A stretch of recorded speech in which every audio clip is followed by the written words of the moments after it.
निषेध है। भगवत मार्ग में ये हींग को निषेध किया गया है। जो 4 जगह उस ब्रह्म हत्या को विभाजित किया गया, वो शास्त्र में पढ़ा। एक था मरुभूमि, ऊषर भूमि, दूसरा था वृक्षों में गोन, तीसरा माताओं बहनों में मासिक धर्म, चौथा जल में फेन बुदबुदा। ये 4 जगह उससे विभाजित किया गया। ऐसे ही स्नान के लिए है कि जल में जब जाए तो ऐसे ऊपर की परत को ऐसे हटावे, भले कुछ नहीं पर उसका सिद्धांत, तब डुबकी लगा, दोनों हाथ से ऐसे करके फिर डुबकी लगा। ऊषर भूमि में किसी भी मंगल अनुष्ठान के लिए निषेध किया गया है, और वृक्षों की गोंद परमार्थिक उपासकों के लिए निषेध किया गया, इसीलिए इसमें हींग को भी निषेध कर रहे हैं। और हींग वैसे ही बहुत गर्म तासीर होती है, अपने को नहीं पाना। प्याज, लहसुन, गाजर, उड़द, मसाला बाजार का बना हुआ जैसे मीट मसाला वैसे वैसे नहीं, ये नहीं। और तमोगुणी में मांस, मछली और आदि आदि, अंडा, शराब, चाय, काफी तमोगुण में रखा है, उसी लाइन में रखा है जिसमें निषेध रखा है। चाय, काफी, डाफी भी कोई होता है क्या? नहीं, काफी तो अलग लिखा है, डाफी अलग लिखा है, तो डाफी तो हम तो जलते ले। फिर लिखा कोकीन, चरस, ये सब तमोगुणी में है। और घोर तमोगुणी बासी भोजन नहीं पाना चाहिए। से कल का बना हुआ रखा हुआ है, फिर आजकल चलता है ना कि उसमें बिजली वाली एक छोटा सा ऐसे आता है, उसमें ऐसे अंदर रख दो, गर्म हो जाता है। हाँ, ये साधु के लिए नहीं है तो उपवास कर लो, बढ़िया है। जब मिले तो ताजा भोजन भी, ताजा का मतलब कल परसों का, ऐसा नहीं कर पाना।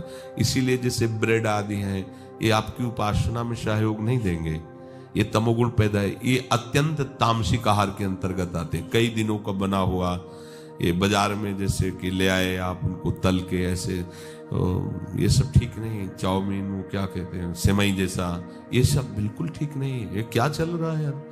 अरे आटा लगाओ, 4 रोटी बनाओ, श्री जी को भोग लगाओ, पाओ, पेट भरो, भजन करना है।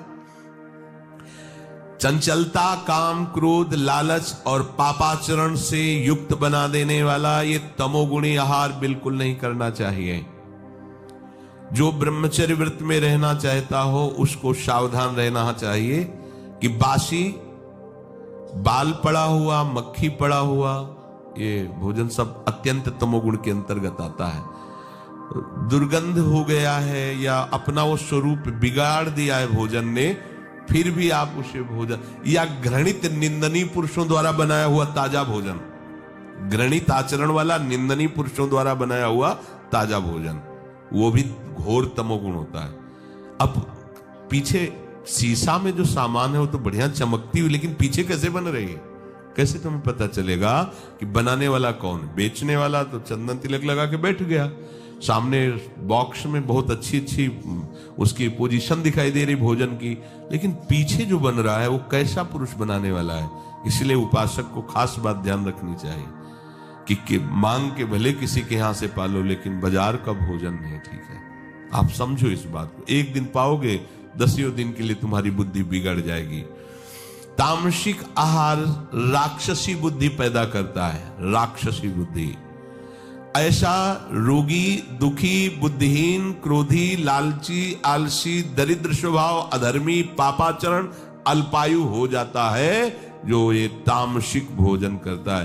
तामसिक भोजन में एक बात फिर सुन लीजिए, बोले हींग, प्याज, लहसुन और मीट मसाला, मांस, मछली, अंडा, शराब, चाय, काफी, कोकीन, चरस, बासी आहार, रसहीन, गला हुआ, दुर्गंधित और घृणित निंदनीय पुरुषों द्वारा बनाया हुआ ऐसा भोजन तामसिक है।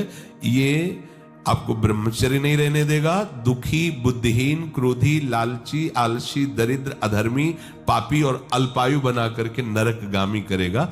ऐसे भोजन से बचा जाए। तो यदि हम ऐसे सावधानी से रहें तो भगवान कह रहे हैं प्रशांतात्मा विगतभिर ब्रह्मचारी व्रते स्थितः, वो भय रहित हो जाएगा, उसका हृदय परम शांत हो जाएगा और ब्रह्मचारी व्रत में स्थित हो जाएगा। शेष चर्चा आगे। श्री राधा वल्लभ।